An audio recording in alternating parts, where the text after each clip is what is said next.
কোরআনে আছে নবীজির সামনে প্রত্যেকের আমলনামা খোলা হবে। ওয়াজিনা বিকা আলা হাউলা'i শাহীদা, নবীজিকে আল্লাহ বলছে আপনার সামনে উপস্থিত রাইখা আমি দেখাবো। নবীজি আমলনামা দেখে আল্লাহর নবী জিজ্ঞেস করবে উম্মত এটা কি?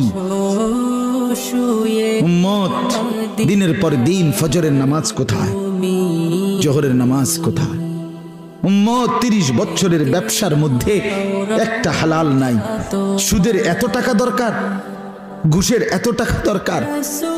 উম্মত যৌবনের পুরাটা সময় মোবাইল দেখে, ছবি দেখে, নাচ গান দেখে, উলঙ্গ দৃশ্য দেখে নষ্ট করে ফেলেছ।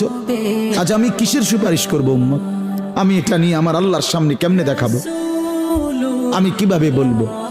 হযরত মাওলানা তারিক জামিল সাহেব বলেন হাসরের ময়দানে নবীজি, আহা বাপ শুনেন শেষ কথা, হাসরের ময়দানে নবীজি নিজের পিঠ মোবারক চাদর সরাইয়া ফেলবেন আর উম্মতকে দেখায় বলবেন উম্মত দেখ না আমার পিঠ চালনির মতো ছিদ্র ছিদ্র, তায়েফের পাথরের আঘাতে আমি এই পরিমাণ ব্যথা পাইছি, আহত হয়েছি, রক্তাক্ত হয়েছি, মৃত্যু পর্যন্ত আর আমার ছিদ্রগুলো আর গোশত দিয়া পুরায় নাই, আমি এই ছিদ্র নিয়েই কবরে আসছি।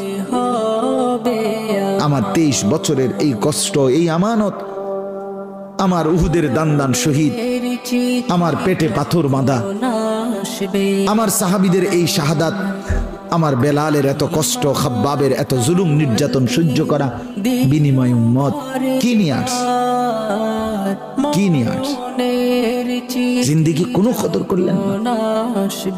আবার বলছি ইন্নী লাকুম মিনহু নাযীরুম মুবিন, আল্লাহ বলছে নবী শুনাইছে 2 বার, পর পর 2 বার বলছে উম্মত আমি কিন্তু ভয় প্রদর্শন করব।